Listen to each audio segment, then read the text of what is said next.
Good morning friends, আজকের ব্লগটা এখানেই শুরু করছি।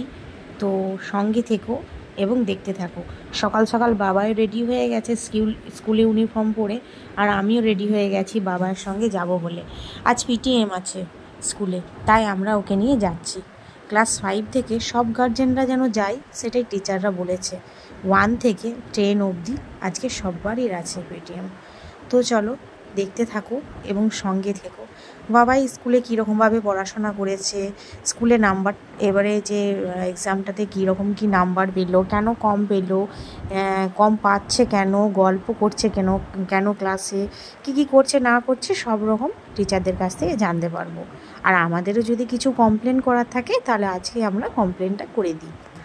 তো যেসব বাবা মায়ের কমপ্লেন থাকে, বা আমারও হয়তো মাঝের মধ্যে কমপ্লেন করার থাকে, তো সেখানে একটা টিচার থাকে, তাকে আমরা কমপ্লেন করে দিয়ে আসি। তো চলো এখন যাওয়া যাক স্কুলের দিকে। আজ আবার বাবুর স্কুলেও মিটিং আছে। তো দুদিকে তো একসাথে যাওয়া সম্ভব নয়, ও তো এখন ছোট, তাই ওটা পরে গেলেও হবে। তো ছুটির সময় একটু টিচারের সাথে দেখা করে নেব, কারণ আমরা যখন যাব তখন ওদিকে প্যারেন্টস টিচার মিটিং শেষ হয়ে যাবে। তো বাবাইয়ের প্যারেন্টস টিচার মিটিংটাতে আগে অ্যাটেন্ড করে নিই, তারপরে বাবুকে নেব যখন, তখন টিচারের সাথে একটুখানি, ওদের যে ক্লাস টিচার তার সাথে একটুখানি কথাবার্তা বলে নিয়ে বাবুকে নিয়ে বাড়ি চলে যাব।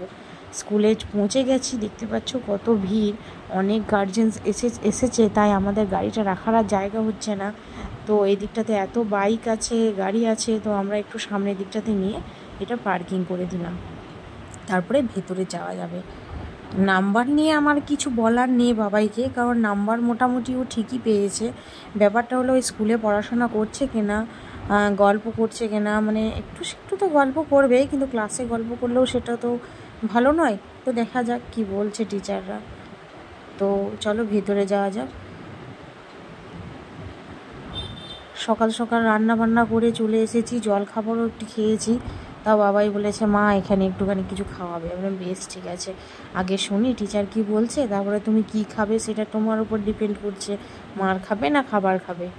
তো চলো যাওয়া যাক ভেতর দিকে। তারপরে বাবুর স্কুল যেতে হবে। বাবুর স্কুলে তো কমপ্লেন আছেই, কারণ বাবু প্রচণ্ড দুরন্ত, প্রচণ্ড।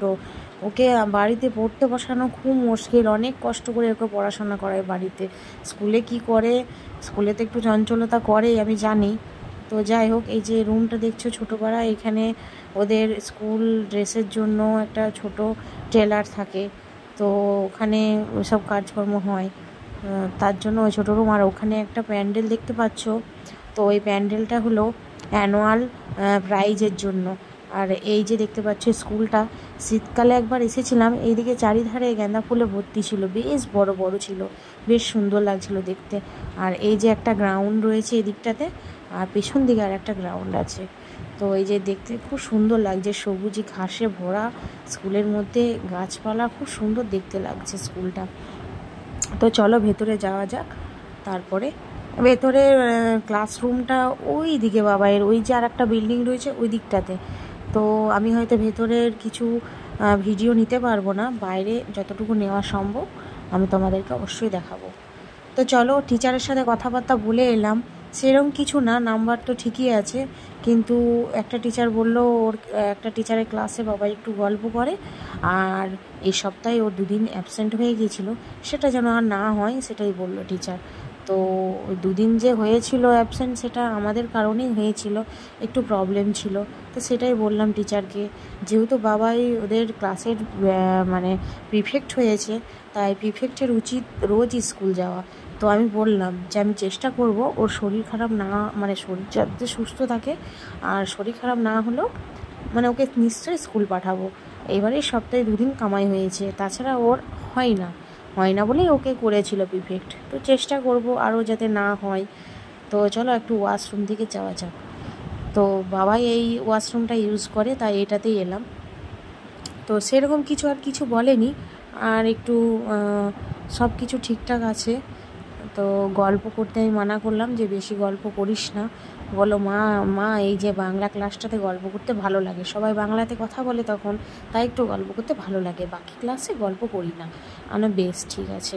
আর স্কুল কামাই তো ওর হয় না, এই মাসেই সপ্তাহে 2 দিন হয়ে গিয়েছিলো, আর আশা করি আর ওকে কামাই করানো যাবে না।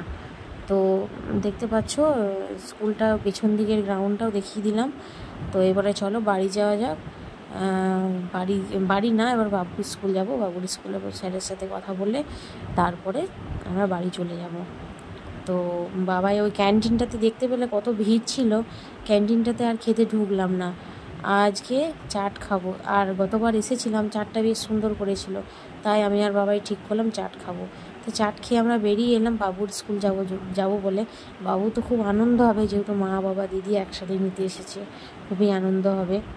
তো স্কুলের ক্যান্টিনটাতে এত ভিড় দেখলাম, মনে হয়েছিল একটা ফিশ ফিঙ্গার খাই, খুব ভালো করে শুনেছি ফিশ ফিঙ্গার ওটাতে। তো ভিড়ের জন্য আর ঢুকলাম না, কারণ ওইদিকে খেতে গেলে আমার এইদিকে লেট হয়ে যাবে ছেলেটাকে নিতে, ও বসে থাকবে, তারপরে ওরও টিচারের সাথে একটু কথা বলার আছে, তাই আর ভিতর দিকে গেলাম না, বাইরে থেকে খেয়ে চলে এলাম। আর স্কুলটাও যতটা পারলাম তোমাদের সাথে একটু দেখালাম। বাবুর স্কুলটা তো তোমরা অনেকেই দেখেছো, কারণ আমি রোজই আসি ওর স্কুলে, তাই তোমাদেরকে দেখাতে পেরেছি। বাবার স্কুলে তো আর যাওয়া হয় না, আর ভেতরটাতে ঢুকতেও দেয় না সবাইকে, আজকে তাই দেখিয়ে দিলাম। তো চলো বাবুকে নিয়েছি গাড়িতে। বাবু খুব আনন্দ, দিদিভাই এসেছে বলে খুব ওর আরও বেশি আনন্দ। তো ও সামনে বসে গেছে। তো চলো বাড়ি যাওয়া যাক। আর সবাইকে টাটা বাই বাই। সবাই একটু ব্লগটা কেমন লাগলো অবশ্যই বলবে, কমেন্টে জানিয়ে দিও। সবাই কে কোথা থেকে দেখছো সেটা আমাকে আগে জানিও কমেন্ট থেকে, ঠিক আছে? কমেন্ট করো কে কোথা থেকে দেখছো, আর ভালো লাগলে অবশ্যই লাইক দিও, নোটিফিকেশানটা অন রেখো নতুন নতুন ভিডিও দেখার জন্য। চলো টাটা বাই বাই।